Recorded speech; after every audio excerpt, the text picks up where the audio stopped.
Bonne nouvelle, certains revenus seront exonérés d'impôts en 2024, voici lesquels.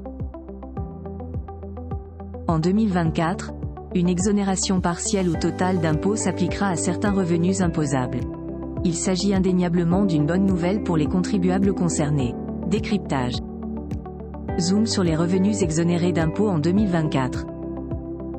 Pour mémoire, différentes mesures fiscales instaurées en 2022 sont encore en vigueur cette année. Elles visent notamment à sauver le pouvoir d'achat des Français. Dans le détail, les heures supplémentaires effectuées en 2023 seront exonérées d'impôts en 2024, dans la limite de 7 500 €. Idem pour les jours de RTT, réduction du temps de travail, comptabilisés cette année. En 2024, une exonération fiscale s'appliquera également à votre prime de partage de la valeur, versée par votre employeur, à condition que votre rémunération soit inférieure à 3 fois le SMIC. Cette éventuelle exonération d'impôt sera plafonnée à 3 000 €.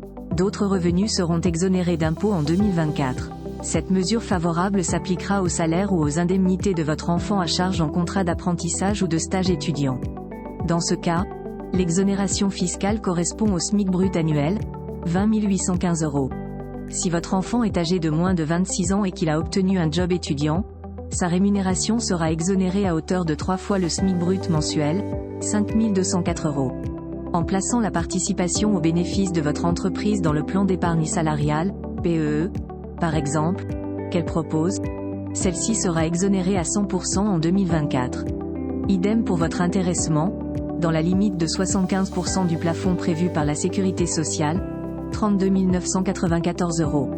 Suite à un licenciement ou en raison de votre départ à la retraite en 2023, une exonération partielle ou totale s'appliquera à vos indemnités de rupture en 2024. Elles seront exonérées en intégralité dans le cadre d'un plan de sauvegarde de l'emploi. D'autres revenus exonérés d'impôts l'an prochain. En 2024, une exonération fiscale s'appliquera aux intérêts de vos livrets réglementés à l'instar du livret A, du LDDS, du LEP ou encore du livret jeune. Idem pour les gains issus de votre CEL, souscrit avant 2018 ou ceux de votre PEL ouvert entre 2011 et 2017. Les intérêts produits par votre PEA seront également exonérés d'impôts en 2024 s'ils datent de plus de 5 ans. En 2024, vous pouvez racheter votre contrat d'assurance vie souscrit depuis au moins 8 ans. Les intérêts générés seront ainsi exonérés d'impôts, dans la limite de 4 600 € ou 9 200 € pour un couple marié ou pacsé. En cas de licenciement, invalidité, liquidation judiciaire ou de départ à la retraite anticipée, cette exonération fiscale sera totale, peu importe l'ancienneté du contrat.